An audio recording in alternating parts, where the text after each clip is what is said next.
Good morning sir. ഏമാൻ എവിടുന്നാണാവോ? എന്നെ സാറിന് എനിക്ക് SI ഒന്ന് കാണണം. നീ ആരാടാ? ഇന്ത്യൻ പ്രധാനമന്ത്രിയോ? അല്ലേ, സ്റ്റേഷന്റെ മുമ്പിൽ കൊണ്ടുവന്ന് അവന്റെ ഒരു ചവിട്ട് എടുത്തു മാറാൻ വേണ്ടി.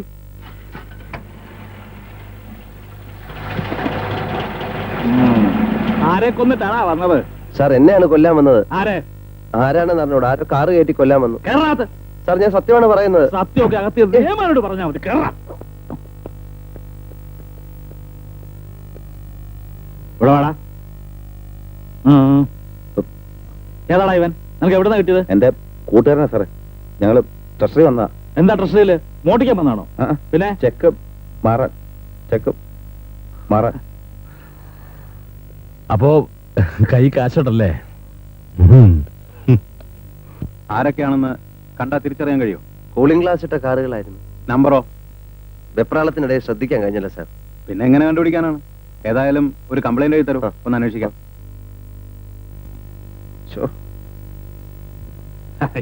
എന്തെങ്കിലും ഒക്കെ കാണാതിരിക്കും. പോക്കറ്റില് വേറെ അകത്ത് കയറി പോടൂ. ഇല്ല, പോക്കറ്റിലൊന്നുമില്ല. ഇല്ല നിക്കേ, ഒരു സിഗരറ്റ് വെച്ചിട്ട് പോ.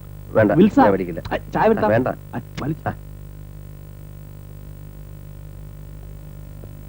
നീ എന്തോ അവിടെ സുവാസത്തിന് പോയാന്നോ?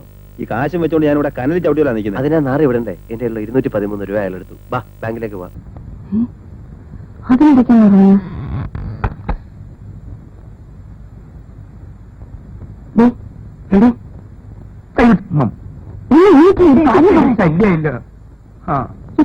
കണ്ടോ?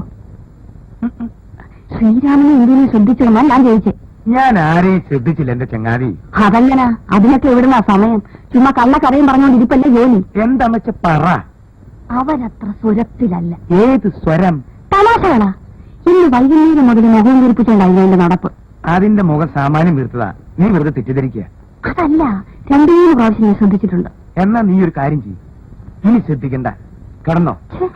ഇത് വലിയൊരു ശല്യമായില്ലോ. മുമ്പ് തന്നെ നിന്റെ ഈ പരദൂഷണം കൊണ്ട് കുഴിച്ചിട്ട് ഒരു ചോന്ന ബെന്നിട്ട് വന്നിട്ട് അവരുടെ മുഖം കൊണ്ടോ ഇവരുടെ മുഖം കൊണ്ടോ മറ്റവരുടെ മുഖം കൊണ്ടോ നിനക്ക് നല്ല പ്രാന്തുണ്ടാ? മനുഷ്യൻ ഉറങ്ങേണ്ട നേരത്ത് മറ്റു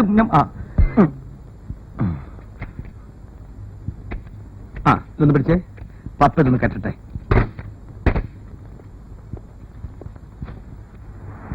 ഇതൊന്നും പപ്പയ്ക്കൊരു പ്രശ്നമല്ല. നിങ്ങൾ പോയിക്കോ, ഞങ്ങൾ ഇടുമ്പോ വന്നോളാം. എന്ത് കാര്യം ചെയ്യുമ്പോഴും കർത്താവിനെയോ അല്ലെങ്കിൽ മാലായനെയോ വിചാരിക്കാം. അത് തന്നെ സൂക്ഷിച്ചാ ഇത്ര നിസ്സാരമായിട്ടുള്ള കാര്യം വേറെ ഇല്ല. പണ്ട് പപ്പ ഇന്നലല്ലേ പള്ളിക്കൊക്കെ പോയിട്ടുള്ളത്. പറഞ്ഞിട്ട് വണ്ടി വിട്ടാൽ മതി കേട്ടോ. റെഡി. എന്റെ അമ്മേ, എന്റെ കയ്യിൽ പോയില്ലേ? കയ്യിലെടുക്കട്ടെ. വണ്ടി നിർത്താൻ കുഴിക്ക് പോണു. ഈ അന്നെ വണ്ടി നിർത്താൻ പറയാനും പോണു. വണ്ടി നിർത്താൻ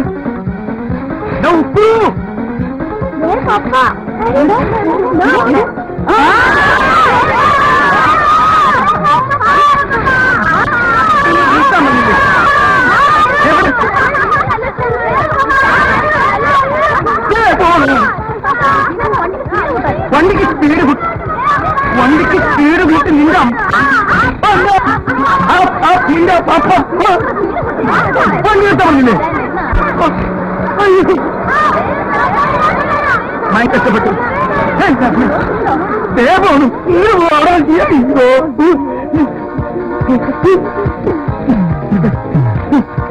ഇതൊന്ന് കുത്തിപ്പിടിച്ച് നിൽക്കാൻ പറ്റിയ മതിയായിരുന്നു കർത്താവേ. അങ്ങനെ വേറെ നമ്മളെ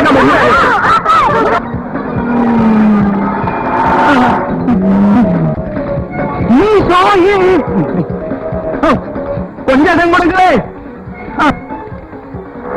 ഒരു മഞ്ഞ ട്രാക്ടർ എന്നെ കൊല്ലാൻ വരണേ. എന്റെ പോലീസ് പിടിച്ചു. ഞാനിവിടെ മരണവരാക്കം നിർത്തോ. എന്നെ സഹായിക്കാൻ ആരുമില്ലേ? ഞാൻ പോയില്ല എന്റെ കയ്യിൽ നിന്ന്. എന്റെ അമ്മ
എടോ തന്നോട് എത്ര പ്രാവശ്യം ഞാൻ പറഞ്ഞിട്ടുണ്ട് തന്നെ തുണിക്കച്ചവടം എന്റെ ഗ്യാസും തമ്മിൽ ചേരൂലെന്ന്. 7 തവണ. സത്യം പറഞ്ഞ എനിക്കും അത് ഇഷ്ടമല്ല. വൈകുന്നേരം 5 വരെ ഗ്യാസിന്റെ ജോലി, പിന്നെ 5-ന് ശേഷം എന്തെങ്കിലും ഹോബി ആണല്ലോ. അതുകൊണ്ടാ. എന്നെ കുറിച്ച് പരാതിയൊന്നുമില്ലല്ലോ. അപ്പൊ ഈ നാട്ടുകാരെ മുഴുവൻ തന്നെ കുറിച്ച് പരാതി പറയുന്നോടു. അതെ അതെ, എന്തതെ? വെറുതെ വരാതെ. കൈക്കൂലി മേടിച്ച് സിലിണ്ടർ കൊണ്ടുപോയി കിടക്കാൻ എന്നെ കിട്ടില്ല. അതിന് ഫ്രോഡുകൾ കാണും. എന്റെ സംഗതി നേരെ വാ നേരെ പോ എന്നുള്ളതാണ്. ഈ കൈകൾ മാർപ്പാപ്പയെ പോലെ പരിശുദ്ധമാണ്. ആൾക്കാരെ സാറിനോട് ഒരു വാക്കുപോലും പറഞ്ഞില്ല. അല്ല, അതിപ്പോ വലിയ കാര്യമായി എടുത്തിട്ടൊന്നുമില്ല. ഒറ്റ രാത്രി കൊണ്ടില്ലേ മറിമായം നടന്നത്. കസ്റ്റമേഴ്സിന്റെ അടുത്ത് ഒരു മിനിമം ഡീസൻസ് എങ്കിലും പുലർത്താൻ അറിയുന്നവർ വേണ്ടേ? വേണം. അതുകൊണ്ടാണ് മറിമായം നടന്നതും ഞങ്ങളെ ജോലിക്ക് നിർത്തിയതും. അല്ലെങ്കിൽ ബിസിനസ് പൊളിയും. പക്ഷെ മാത്തുക്കുട്ടിയുടെ ബിസിനസ് പൊളിയില്ല. ലേഡീസ് ഐറ്റംസ് അല്ലേ മെയിൻ. എന്റെ തൊഴിലിനോടുള്ള ആത്മാർത്ഥയാണ് ഒരു ചോദ്യം ചെയ്തിരിക്കുന്നത്. ഗ്യാസ് എന്ന് വെച്ച ഒരു സിലിണ്ടർ പോലെയാണ് ഇപ്പൊ എന്റെ മനസ്സ്. വാൽവ് മുറുക്കി അടച്ചാരെ, അല്ലെങ്കിൽ ലീക്കുണ്ടാവും. പരിഹാസ ശരങ്ങൾക്ക് നടുവിലൂടെ ആയുധമില്ലാതെ നീങ്ങുന്ന ഒറ്റപ്പെട്ട പടയാളിയെ പോലെയാണ് ഞാൻ. ഒരേറ്റുമുട്ടൽ ഏത് നിമിഷവും ഉണ്ടാകും. അതൊരു പ്രശ്നമല്ല. മര്യാദയ്ക്ക് ഇവിടെ നിന്നാ നിനക്ക് കൊള്ളാം. അല്ലെങ്കിൽ ആ കംപ്ലൈൻസ് ഉള്ള കസ്റ്റമേഴ്സിനൊക്കെ ഒന്ന് ചെന്ന് കാണണം. ആ 324 സ്റ്റൗവിന് എന്തോ കംപ്ലൈന്റ് ഉണ്ട്, അതൊന്ന് മാറ്റി കൊടുക്കണം. ഞാൻ പോയി അറ്റൻഡ് ചെയ്യാം. ഇത്രയും കാലം താൻ അറ്റൻഡ് ചെയ്തിട്ട് മുഴുവൻ കംപ്ലൈൻസ് അല്ലേ ഉള്ളൂ. ഇനി ഞങ്ങൾ നോക്കിക്കോളാം. താൻ വീട് കാണിച്ചെന്നാ മതി അല്ലേ? അതെ. ആ വാ. പോടോ വാ വീ പോ. ആ വന്നേ, എല്ലാം പഠിപ്പിച്ചു തരാം. ഇതെന്ത് പരിപാടി? എനിക്കുണ്ട് പുറകെ കയറ്. അവിടെ വന്ന് കൃത്യമായിട്ട് വഴി പറഞ്ഞു തരാനും പറ്റും, നല്ല കാറ്റും കിട്ടും. അല്ല, ഞാനാ സ്ഥിരമായിട്ട് ആദ്യം തന്റെ തലയ്ക്ക് സ്ഥിരമായിട്ട്, എന്നിട്ട് വിട്ടിരിക്കാം. പോടോ, പോയി കയറോ.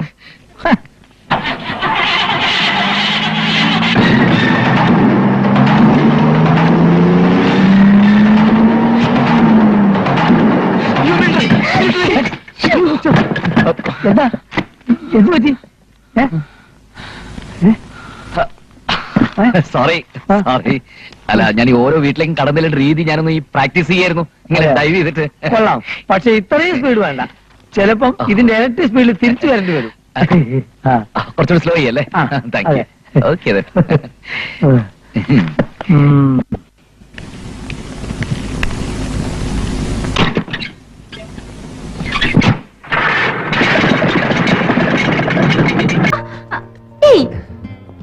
ഇപ്പൊ എന്റെ അപ്പനും അമ്മച്ചും കണ്ടോണ്ട് വരണ ഈ രംഗം കണ്ടുകൊണ്ട് വന്നാലെന്താ?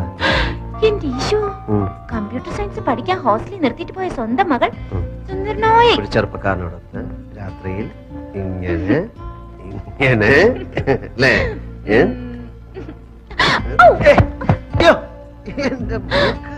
സോറി സോറി കേട്ടോ. പുതിയ ഇത്രയൊക്കെ ആയ സ്ഥിതിക്ക് ഞാൻ സണ്ണിച്ചാനുള്ളതല്ലേ? അതെ, അതുകൊണ്ടാണല്ലോ. അതൊക്കെ വീട്ടുകാരറിഞ്ഞ് പള്ളി വെച്ച് മിന്നു കെട്ടിയിട്ട് ആണോ? അതുവരെ എന്റെ പൊന്നു മോന് ക്ഷമിച്ചൂടെ?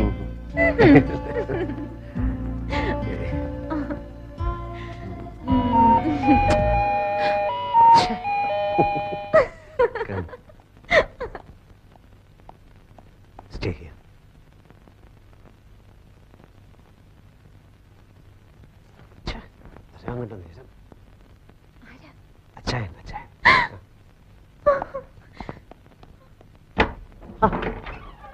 അച്ഛനെന്താ ഈ നേരത്തെ? വട്ട് അല്ലാതെന്താ? എടാ സണ്ണിക്കുഞ്ഞെ, ഇന്ന് ഞങ്ങളുടെ 15th വെഡിങ് ആനിവേഴ്സറി എന്ന് എനിക്ക് അറിഞ്ഞുകൂടെ? സോറി, ഹാപ്പി സന്തോഷപ്രദമായ നീണ്ട 15 വർഷത്തെ ദാമ്പത്യ ജീവിതത്തിന്റെ ഒരാഘോഷം. പിള്ളേരെല്ലാം ഡ്രൈവർ നായരെ ഏൽപ്പിച്ചിട്ട് ഞങ്ങളൊന്ന് കറങ്ങാൻ ഇറങ്ങിയതാ. പാതിരാത്രിയിലോ? ഈ ഹണിമൂണിന് പാതിരാവുന്നോ പരാവെളുപ്പൊന്നും ഉണ്ടോ? കടപ്പുറത്തിരുന്നപ്പോ എനിക്കൊരു ഐഡിയ. ഇന്നത്തെ രാത്രി സ്ഥിരം കിടപ്പുമുറി വിട്ട് മറ്റെവിടെയെങ്കിലും ഉറങ്ങാമെന്ന്, ജസ്റ്റ് ഫോർ എ ചേഞ്ച്. അപ്പോഴാ എനിക്ക് നിന്റെ വീടിനെ പറ്റി ഓർമ്മ വന്നത്. അതല്ല, നിനക്ക് വല്ല ബുദ്ധിമുട്ടുണ്ടോ? എനിക്കൊന്നുമില്ല. പിന്നെ ഞങ്ങളുടെ ഈ ത്രില്ലും മൂടും ഒക്കെ കണ്ട് നിനക്ക് ഒരു പെണ്ണ് കെട്ടണമെന്ന് തോന്നുകയാണെങ്കിൽ ഒറ്റ വെടി 2 പക്ഷി. നീ വന്നേ, നീ വന്നേന്ന് ഒരു പെക്കെട് ചേച്ചി എടുത്ത് കടിക്കാം. അയ്യടാ, ഒരു പെക്കെട് ഒരു small. നീ വാ, ഒരു പെക്കെടുക്കാൻ ആ. അല്ല ചേച്ചി വാ. ആഹാ. അപ്പോ നിനക്ക് ഞങ്ങളുടെ വെഡിങ് ആനിവേഴ്സറി ഒന്നും അല്ല, ഓർക്കാൻ ഞാൻ നേരമില്ല. അത്യാവശ്യമായിട്ട് എനിക്ക് ഒരു ജോലി ആ. വിസ്കി ഉണ്ട്.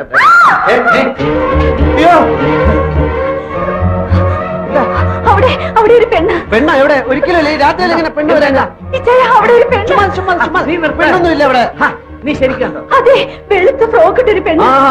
അയ്യോ, അത് ഞാൻ പറഞ്ഞിട്ടുണ്ടെന്ന് തോന്നുന്നു. ഇവിടുത്തെ ജോലിക്കാർ പല്ലും കണ്ടേ നമ്മളെ ഈ വീട് വാങ്ങിച്ചൊരു പഞ്ചാരി മതാമേടന്നല്ലേ, അവരുടെ ഒരു ആന്റി ഇവിടെ പോയിസൺ കഴിച്ച് മരിച്ചിട്ടുണ്ട്. അവർ രാത്രി ഫ്രോക്ക് ഇട്ടുണ്ടെന്ന് ഈശോയെ, ഇത് മദാമയൊന്നുമല്ല, മലയാളിയാണ്. ഞാൻ ശരിക്കും കണ്ടതാണ്. എനിക്ക് ആ മതാമയുടെ പരിപാടിയിൽ ഏതെങ്കിലും മലയാളി പ്രേതങ്ങളായിരിക്കുന്നത്. അങ്ങനുണ്ട്, വേണ്ട വേണ്ട, അങ്ങനുണ്ട് ആ മലയാളി പ്രയത്നം. എനിക്കൊന്ന് കാണുമല്ലോ. ആവശ്യമില്ല പ്രേതത്തിനോട് കളിക്കണ്ട. ഈ കുഞ്ഞെ, ഞാൻ ആരാന്ന് നിനക്കറിയാമോ? കടമറ്റത്തച്ഛന്റെ ഗോത്രത്തിൽപ്പെട്ടവനാ. ഒരു പ്രയത്നം നിങ്ങളെ ഞാൻ പറയുന്നത് വേണ്ട ചേ.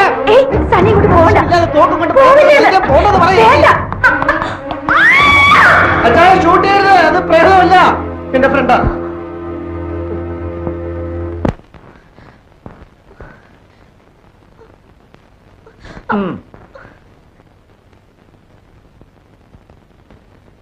ചേച്ചി ചേച്ചി തെറ്റിദ്ധരിക്കരുത്, ഞാൻ പറയുന്നേക്ക്. സത്യമായിട്ടും ഇത് ഞാൻ കെട്ടാൻ പോകുന്ന പെണ്ണാ. അച്ഛാ, ശബ്ദിക്കരുത്. ഞാൻ ഈ പ്രയത്നോടും സംസാരിക്കട്ടെ. ഡേ, എന്താ നിന്റെ പേര്? സാന്ദ്ര. ഏ? സാന്ദ്ര വാളുക്കാരൻ. നിന്റെ അപ്പന്റെ പേരെന്താ? ജോൺ വാളുക്കാരൻ. അയക്ക് സിംഗപ്പൂരിൽ എന്താ ജോലി? ബാങ്കില്. എന്താ ജോലി? ബാങ്കിൽ വർക്ക് ചെയ്യുന്നു. നിന്നെ ഇവൻ കെട്ടുമെന്നുള്ള ഉറപ്പാണോ? അതെ. ഉറപ്പാണോ? അതെ. നടക്ക. നിന്റെ അപ്പന്റെ ശരിയായിട്ടുള്ള അഡ്രസ്, ഫോൺ നമ്പർ എല്ലാം ഇതിൽ ഫീഡ് ചെയ്യും. നടക്ക. എടാ, ഇത് സത്യമാണോടാ? അതോ ഞങ്ങളെ ബോധിപ്പിക്കാൻ വേണ്ടി നീ ചുമ്മാ കള്ളം പറഞ്ഞാണോ? സത്യം. എന്റെ മരിച്ചുപോയ ചാച്ചനാണ് സത്യം. എടാ, ഞാൻ അമ്മച്ചിയെ വിളിച്ച് ആ, പറയാം. പറ. എന്നെ വിശ്വാസമല്ലേ, ഞാൻ തന്നെ വിളിച്ചു തരാം. ദാ.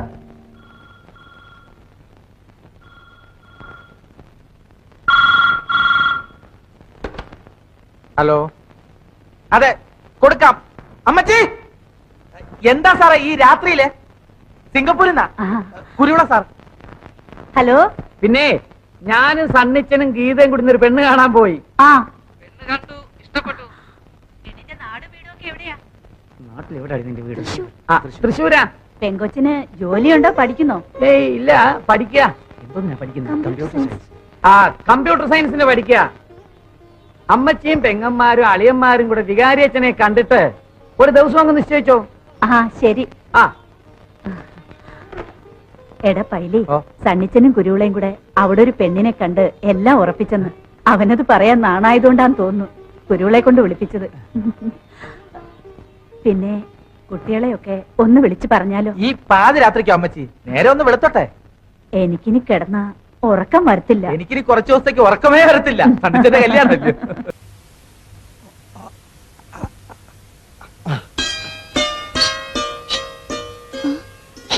എന്താ പോട്ടാ?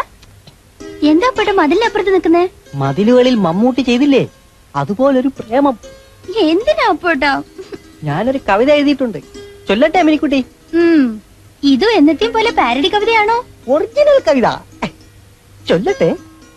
എന്നാ കേക്കട്ടെ. അച്ഛനുറങ്ങിക്കിടക്കുന്നു നിശ്ചലം, അച്ഛനുറങ്ങിക്കിടക്കുന്നു നിശ്ചലം. ഇത് ഞാൻ എവിടെയോ കേട്ടിട്ടുണ്ടല്ലോ. ഇതേ വയലാർ രവിയുടെ കവിതയുമായിട്ട് കുറച്ച് സാമ്യമുണ്ട്. വയലാർ രവി അല്ല, വയലാർ രാമവർമ്മ. രണ്ടുപേരും ഒരു നാട്ടുകാരല്ലേ മിനിക്കുട്ടി? എന്താവട്ടെ, അപ്പോട്ട് ചൊല്ലിക്ക്, ഞാൻ കേക്കാം. അച്ഛനുറങ്ങിക്കിടക്കുന്നു നിശ്ചലമായി കൊച്ചച്ഛൻ. അച്ഛൻ വരുമ്പോൾ പാൽപ്പായസം കൊണ്ടുവരുമായിരുന്നു. അത് കഴിക്കാൻ ഞാൻ അച്ഛൻ എന്നെ തല്ലിത്തലോടുമായിരുന്നു. അപ്പച്ചൻ, അച്ഛൻ മിനിയച്ഛൻ, അച്ഛൻ അമിതാഭച്ചൻ. എന്താ പോട്ടാ? ആരോ പിടിച്ചു വലിക്കുന്നു പിന്നിൽ നിന്ന് ശക്തമായി. അസ്ഥികൾ നടുങ്ങുന്നു, ഞരമ്പുകൾ കുരുങ്ങുന്നു. കരാളകസ്തങ്ങളിൽ ആരോ ഒടിക്കുന്നു എല്ലുകൾ. അസ്ഥി ഞുറുങ്ങുന്നു, അച്ഛോ ഐ, കടിക്കുന്നു കടിപ്പട്ടി പോലെ. അയ്യോ അയ്യോ അച്ഛോ, ഓടി.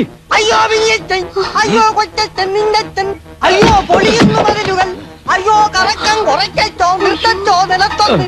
അയ്യോ അച്ഛോ. അയ്യോ എന്നെ പോകരുത്, എന്റെ പുറകെ ഓടരുത്. പിടിച്ചാ ഞാൻ നിൽക്കും. നീ സോഡ കുപ്പിയിൽ അടിച്ചടിച്ച് എന്റെ മോളെയും കുപ്പിയിലാക്കിയോടാ. സോഡ കുപ്പി നിക്കടാ അവിടെ. ഇറക്കമാണ് മാമ, ഓടരുത്. അയ്യോ അത് എന്നെ മൂടി ഉലിഞ്ഞത്.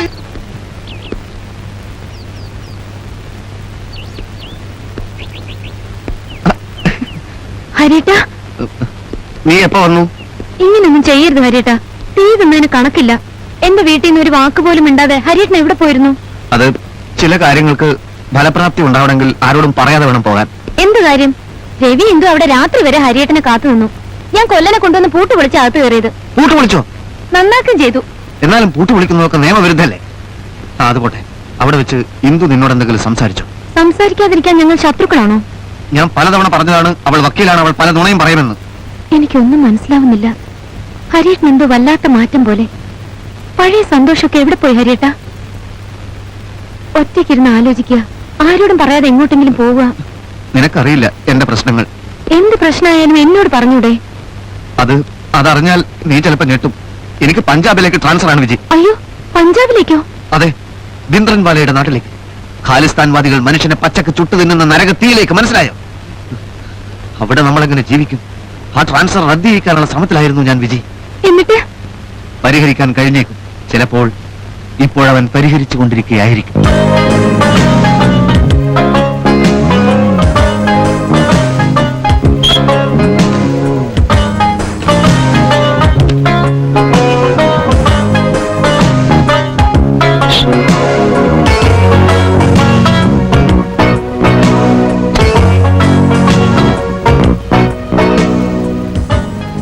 ഗോപാലനാരെ,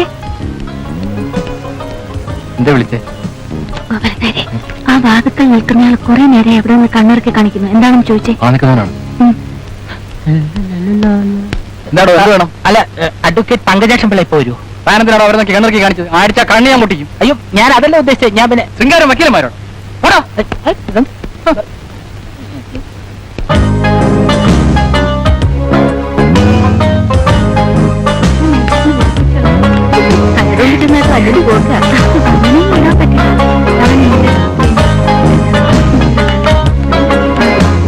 ഞാൻ കേട്ടു. മാഡം, ഞാൻ ശിവശങ്കരൻ അല്ല പത്മനാഭൻ നായർ. എനിക്ക് മാഡത്തിനോട് രഹസ്യമായിട്ടൊരു കാര്യം. എനിക്ക് എന്ത് വേണം? കുറെ നേരം അയാളോട് ഡിസ്റ്റർബ് ചെയ്യുന്നു. ചേച്ചി, ഞാൻ ഇയാളുടെ കാര്യം പറഞ്ഞത്. കുറച്ചും പോയി വരാന്തയിൽ നിന്ന് കുറച്ച് കാണിച്ചാൽ എന്നാടോ പോലീസിന് വിളിക്കണം? ഗോപാലനാരെ, അല്ല മാഡം, അല്പോ പേഴ്സണലായിട്ട്. നമ്മൾ ആനപ്പാറ പൂട്ട് പൊളിക്കത്തിൽ എന്നെ വെറുതെ വിട്ടു. തെളിവില്ല. ഞാൻ 2 പ്രാവശ്യം സാറിന് അന്വേഷിച്ച് സ്റ്റേഷനിൽ പോയിരുന്നു. അതെ, എനിക്കുള്ള പരിചയമൊന്നുമില്ല. ഞാൻ മാഡത്തിനെ ഫോണിൽ വിളിച്ച് സംസാരിച്ചോളാം.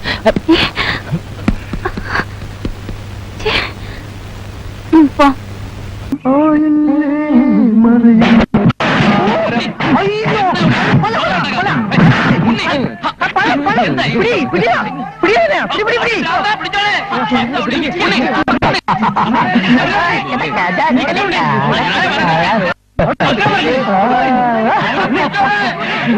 നാട്ടുകാരോട് കളിക്കാനും കയറിയിരിക്കുക, അവരെടുത്തിട്ട് പെരുമാറും.